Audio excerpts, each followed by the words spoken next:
ఎన్టీఆర్.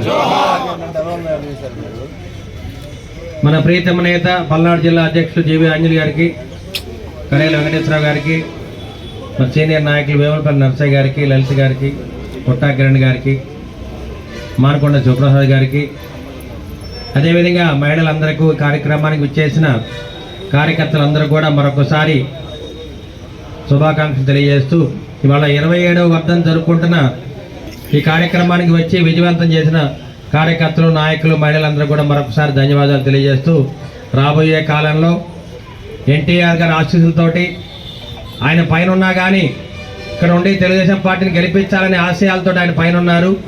తప్పనిసరిగా మనం విజయం సాధించబోతున్నాము. అదేవిధంగా తెలుగుదేశం పార్టీ గవర్నమెంట్ రాబోతుంది. ఇది ప్రజల్లో సంకేతం తెలియజేస్తున్నారు. కాబట్టి మనం అందరం కూడా రాబోయే కాలంలో తెలుగుదేశం పార్టీ ప్రభుత్వాన్ని ఏర్పాటు చేస్తున్నాం. కాబోయే ముఖ్యమంత్రి నారా చంద్రబాబు నాయుడు గారు అదేవిధంగా నరసరావుపేట గడ్డ మీద తెలుగుదేశం పార్టీ జెండా ఎగరేయడానికి సిద్ధంగా ఉన్న మీ చంద్రబాబు అరవింద్ బాబు అందరం కూడా కలిసికట్టుగా చేయి గెలిపి ఈ కార్యక్రమాన్ని ముందుకు తీసుకెళ్లి మళ్ళీ రాష్ట్రాన్ని విజయపథం నడిపించడానికి, అదేవిధంగా తెలుగుదేశం పార్టీ గవర్నమెంట్ తీసుకొచ్చి ఇది ఒక కానుక ఎన్టీఆర్ గారికి ఇవ్వాలని చెప్పి కోరుకుంటూ మీ అందరూ కూడా మరొకసారి నమస్కారాలు తెలియజేస్తున్నాను. ఈరోజు అన్న నందమూరి తారక రామారావు గారు మరణించి 27 సంవత్సరాలు పూర్తయింది. ఆ సందర్భంగా ఈ సభకు విచ్చేసిన ముఖ్య అతిథి మన జిల్లా పార్టీ అధ్యక్షులు గోనుగుంట్ల ఆంజనేయులు గారికి, ఈ నియోజకవర్గ ఇన్ఛార్జ్ అరవింద్ బాబు గారికి, అలాగే మా పెద్దలు మా శ్రేయోభిలాష్ నర్సయ్య గారికి, మిగిలిన పెద్దలు, కార్యకర్తలు అందరికీ నా నమస్కారాలు. ఈరోజు అన్న నందమూరి తారక రామారావు గారి పేరు మారు మోగుతుంది అంటే ఆ రోజు 82వ సంవత్సరంలో పార్టీ స్థాపించి కేవలం 9 నెలల్లో పార్టీ అధికారాన్ని చేజించుకున్నారు. ఆ తర్వాత ఎన్నో సంక్షేమ కార్యక్రమాలు పెట్టి జనతా చీరలు కానీ, కిలో 2 రూపాయల బియ్యం కానీ, పక్కా ఇళ్ళు కానీ, మహిళలకు ఆస్తి హక్కు కానీ కల్పించి ఆ విధంగా దేశంలోనే కాకుండా ప్రపంచంలో కూడా మేటి నాయకుడిగా గుర్తింపు పొందారు. ఆ మహానాయకుడికి మనం నివాళులు అర్పించుకోవటం మనందరికీ గౌరవంగా భావిస్తూ అవకాశాన్ని ఇచ్చిన పెద్దలకు కృతజ్ఞతలు. 28వ వర్ధంతి సందర్భంగా కార్యక్రమంలో పాల్గొన్నటువంటి Narasaraopet Telugu Desam party in charge doctor Aravind Babu గారికి, రాష్ట్ర డాక్టర్ సెల్ విభాగం ఉపాధ్యక్షులు డాక్టర్ కడియాల వెంకటేశ్వరరావు గారికి, కార్యక్రమంలో పాల్గొన్నటువంటి వల్లెప్ప నాగేశ్వరరావు గారు రాష్ట్ర కమిటీ మెంబర్కు, హెచ్ఆర్ మెంబర్కు, అలాగే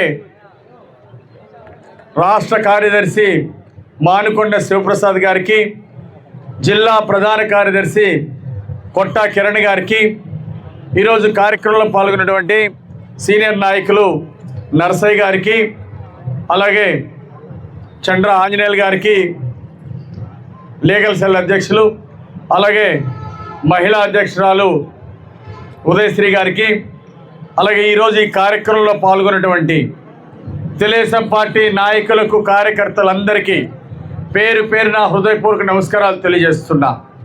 అన్న ఎన్టీ రామారావు గారి వర్ధంతి కార్యక్రమాన్ని ఈరోజు దేశ విదేశాల్లో కూడా ఈ కార్యక్రమాన్ని ఎంతో ఘనంగా చేస్తున్నారు. ఈరోజు పల్నాడు జిల్లా తెలుగుదేశం పార్టీ కార్యాలయంలో అన్న ఎన్టీ రామారావు గారి 28వ వర్ధంతి కార్యక్రమాన్ని ఎంతో ఘనంగా నిర్వహించడం జరిగింది. అన్న ఎన్టీఆర్కి ఘనమైన నివాళులు అర్పిస్తూ ఉన్నాము, జోహార్లు అర్పిస్తూ ఉన్నాము.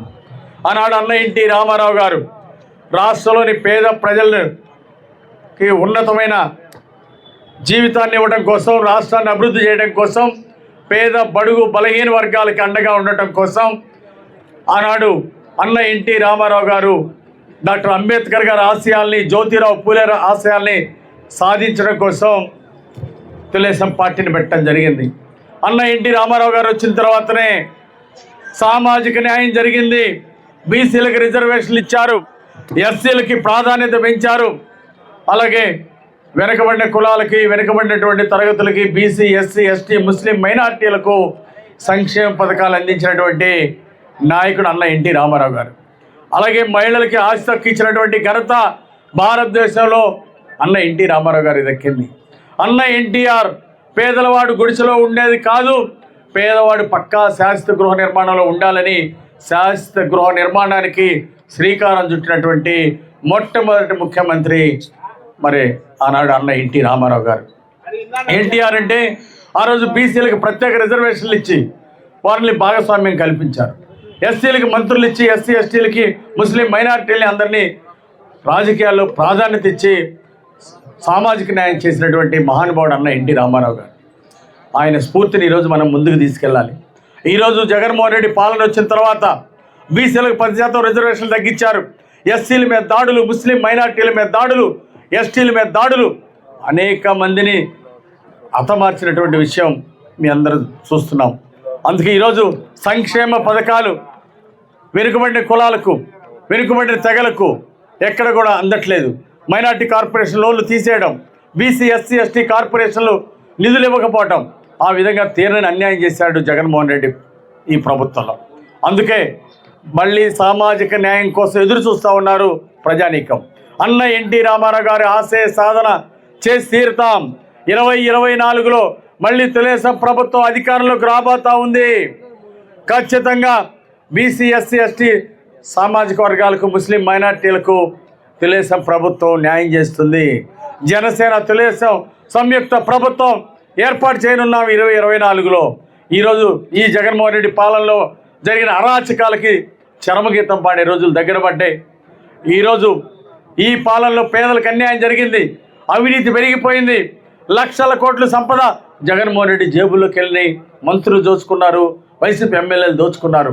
ప్రజా సంపదని దోచుకున్నటువంటి వాళ్ళకి ప్రజలు గుణపాఠం చెప్పడానికి సిద్ధంగా ఉన్నారు. రానున్న కాలంలో మళ్ళీ సంక్షేమ పథకాలు అమలు చేస్తాం, పేదలకు అండగా ఉంటాం.